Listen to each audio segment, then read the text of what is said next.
When it comes to horror games, it's one of my favorite genres besides fighting games. Nowadays, we as consumers are spoiled now with horror games. More specifically, the indie game route, with games like the Fears the Phantom series, Deadly Night, Five Nights at Freddy's, and many more. What started out as a genre that most people would avoid playing because they were scared has now turned into a gateway genre for people to play. More specifically for streamers because we as human beings love to see people scared out of their minds in 4K. But would you believe there was a time when horror games wasn't popping like they are now?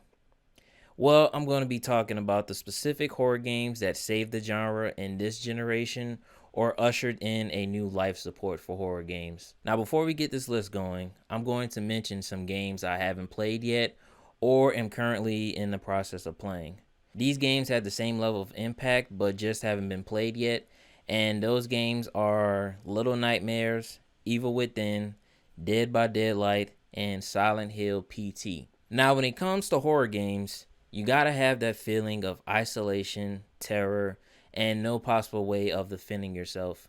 When you put it into those terms, you can't think about anything else other than Outlast.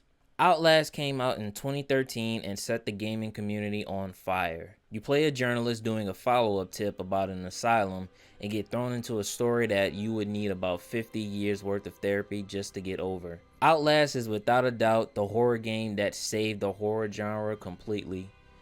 Ever since that game came out, you saw a huge wave of horror games to come right after. Like how I mentioned that every streamer or YouTuber uses horror games as a gateway into the genre. This was the number one game besides Telltale's Walking Dead that everyone started off with. I've watched multiple people play this game and each one is a great experience. Everything about this game is pure terror. From the NPC, the layout of the game, even the music. Every time you hear any sound from the game, it's never a good time. I can't count how many times I've jumped just from the most random things from this game. I remember being so terrified of this game just because of the sound design that I put it off for so many years until I finally beat it about 4 years ago. Playing this game with headphones is legit top 3 worst experiences in horror games just because it's like you're in the asylum, and when you're getting chased by Chris Walker, aka Big Brock, you can hear this man breathing right on you. The character designs are top notch and clearly shows you how screwed up this place is. It's so bad that the Mount Massive Asylum makes Arkham Asylum look like Weenie Hut Jr. How, Sway? For a game that came out in 2013, it still holds up despite being a 6 to 8 hour game. That is if you're speedrunning the game just because of how much it terrifies you. But this wasn't the only game that came out from it. It got a DLC titled Whistleblower, and it was just as good as the original game, but just with more adrenaline moments instead of trauma fear like the base game, while also releasing 2 more games afterwards, which to some could be seen as it being as good as the first game, or it fails in comparison to its predecessor. The next game is another gateway into the horror genre. You know what? I'm starting to think I should change the title to Top Gateway Horror Games to come out in this generation. The next game is Until Dawn, the original Until Dawn, not the remake. In 2015, Supermassive Games will release a game that, just like Outlast, will illustrate a new wave of horror games. Until Dawn combined horror with choice-based games that seemed almost episodic, which is something Alan Wake did back in 2010 as well. Until Dawn holds a special place in my heart because it's like a love letter to all fans of the horror genre as a whole. It advertises itself as a slasher film, but it turns into something that is supernatural and traumatic. Until Dawn was the first game I ever platinumed and the only game I ever streamed. The game was such a huge hit that a remake for the game came out 9 years later, showing new scenes and dialogue, and a new ending that was better than the original simply because of Josh. Even going on to create a brand new scene with Sam, potentially teasing an Until Dawn 2. Sony was also bold enough to create a movie that has no ties or let alone anything in relation to the game. They just created a movie and titled it Until Dawn. After Until Dawn's success, Supermassive has been trying to recapture that lightning in a bottle moment with their Dark Picture anthology series, and its supposed successor, The Quarry, but have fallen short each time. Except for House of Ashes, that was Supermassive's last good horror game in my opinion. I think the reason why no other game they create will reach the same level of success as Until Dawn is because it simply came out at the right time. Until Dawn was like a lightning in a bottle moment for gaming and horror games. The game has created a lot of viral moments that have transcended beyond the game. When every person that even thinks about streaming this game or playing it for the first time, there's only two levels of expectations. You either play the game like us, aka we know what decisions to make and not overthinking things like some people do, or you go full on Berleezy and clap every character at the end of the game and look shocked afterwards. Shout out to Berleezy though. Bro spun the block on the remake and did the same damn thing. Oh my gosh! Why did she flip the switch? Why did she flip the switch? When you want to talk about a horror game that impacted the future of horror games, and not just from a gameplay standpoint, but it set a standard in terms of AI, and that is Alien Isolation. Which is funny because AI, Alien Isolation. Anyway, Alien Isolation is one of the greatest horror games of all time. The Alien franchise has gone through multiple games and every single one of them was a failure. But in 2014, that was about to change because Alien Isolation was released, and I think this was the beginning of everyone starting to turn on IGN and not listening to their reviews. The game was sitting at a solid 5 or 6 out of 10, and that ultimately led to the game not being financially successful. But many years later, people found out that this game was not a 5 out of 10, but was a game that deserved higher praise.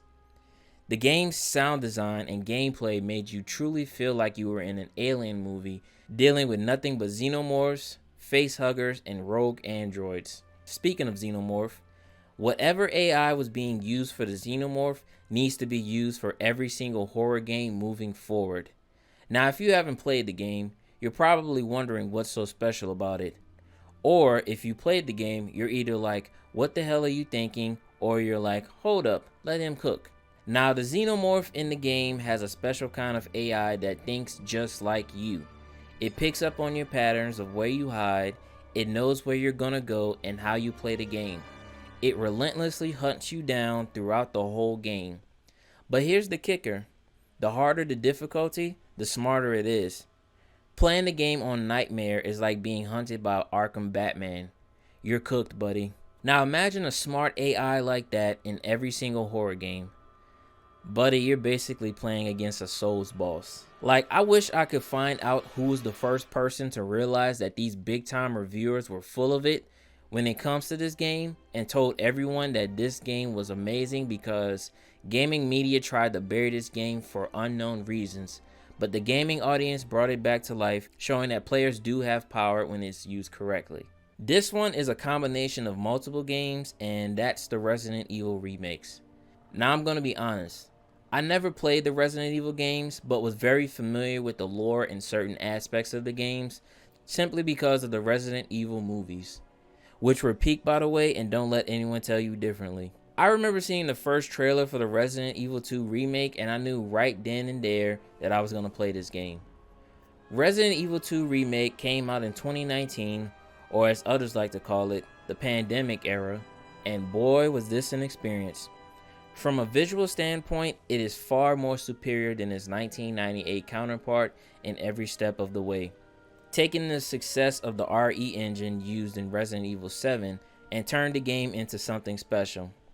This game was a huge success for not just Capcom, but for horror games as well. It set a standard for how game remakes should be made. Look at the Silent Hill 2 remake. They basically took the same route as Resident Evil 2 did and gained a new audience. Resident Evil 2 also gave us the iconic meme with Mr. X, combining both DMX and the Tyrant himself. Shit. It's coming. What? What's coming? Come on. Come on, don't be an asshole. Hey, you need this. Just get me the fuck out of here. With the success of RE2, You knew that Capcom wasn't going to drop the ball on this and not release another Resident Evil remake, because a year later, Resident Evil 3 Remake would be released and honestly was a great game, but still a letdown. The original fans of Resident Evil 3 hyped the game up simply because of Nemesis. Everything you found terrifying about Mr. X, Nemesis was that, but on steroids. This man runs at Mach 10, uses a flamethrower and rocket launchers, has a tentacle ability that pulls you back to him when you're trying to run away from him, and the worst part is that he can't die because his body keeps adapting every time you kill him. Adapt to this. I don't know if the game was rushed or they cut a lot of things from the original game, but it was relatively short in comparison to RE2, and that was one of the key aspects that turned people away from the game. Resident Evil 4 took everything great about the original game, combined it with RE2, and created a masterpiece. I would have loved to play the original Resident Evil 4, but the controls were simply bad and I decided to wait until the remake came out, and it was worth the wait. I see why people hold such a high standard in terms of survival horror games and the Resident Evil franchise as a whole, simply because of this game right here. Playing as the GOAT, Leon Kennedy once again put a huge smile on my face, because instead of a rookie cop dealing with zombies while chasing after the love of his life, he's now a badass agent with a special set of skills used to rescue the president's daughter while also chasing the love of his life. Just hitting enemies with roundhouse kicks and parries was simply the best thing ever. Not to mention being able to channel my inner Kurt Angle with German suplexes, peak. Resident Evil 4 can be seen as a start of Resident Evil going from horror to flat out action, which ultimately led to Resident Evil 6, or it could be seen as the pinnacle of survival horror games. But overall, the Resident Evil remake showed people that you can take a game that was made 20 plus years ago and turn it into something special. I love these games so much that I've platinumed both RE2 and 3, and I'm in the process of doing the same for the 4th one. I know I talked about the Resident Evil remakes, but you know I couldn't do this video without talking about Resident Evil 7. The game that practically saved Capcom and was the game responsible for the amazing run Capcom's been on for the last 7 years. In 2017, Resident Evil went back to its roots and created a horror masterpiece that's still talked about today. Resident Evil 7 Biohazard is the only Resident Evil game I don't play as much in comparison to the others, simply because of how terrifying it is. Mostly due to it being in first person and the fact that I can't be as OP as I am in the other games with the rocket launcher. Instead of a badass like Leon, Jill, and Chris, we play as Ethan Winters, a regular human being who travels to Louisiana to save his girlfriend from ending up on a viral Mardi Gras video, and ends up coming across the most unhinged family, the Baker family. Ethan is better than me because I would not have chased after Mia like that and stayed my ass in bed. I mean, unless it was Mia Khalifa, then that's a different story. This game provides multiple jump scares and a lot of gross moments, but everyone knows that Jack Baker is the highlight of the game. This man is a charismatic Mr. X who keeps antagonizing you throughout the game. If there was a Mount Rushmore for horror games, I'm sure this would be up for debate about whether or not it should be on it. One thing this game proved is that Resident Evil might work better in first person in terms of horror. With third person, the terror feels like it's coming from a distance to make you feel safe, whereas with first person, the horror is right in your face and you can't escape from it. That's why in Resident Evil Requiem, the game is going to have a first person and a third person option for players. But despite my fear of the game, I really love it. The characters, the story, the environment, the fact that the game goes out of its way to truly make you scared but still enjoy it is truly something special. Now, Resident Evil Village wasn't as good as 7 despite having Walter White and Vampire Mommy, but it was still worth playing, and I also platinumed that game as well. With that being said, I think the horror genre has been in a great place lately, and these games were the cause of that.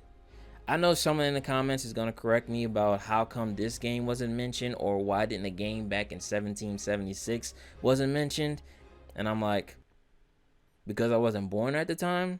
So just relax in the comments. But let me know what horror games you think saved the genre in the comments, and what's your favorite horror game of all time. I'll let you know what mine is, and that's Alan Wake 2. I've been waiting on that game for 10 plus years. So when that game came out, it was a cinematic masterpiece and almost won Game of the Year. And don't let anybody tell you differently. Alan Wake was like 0.9999% away from winning Game of the Year, or 0.1%. But anyway, thanks for watching. Leave a like and comment. Thank you, and I'll see you in the next one.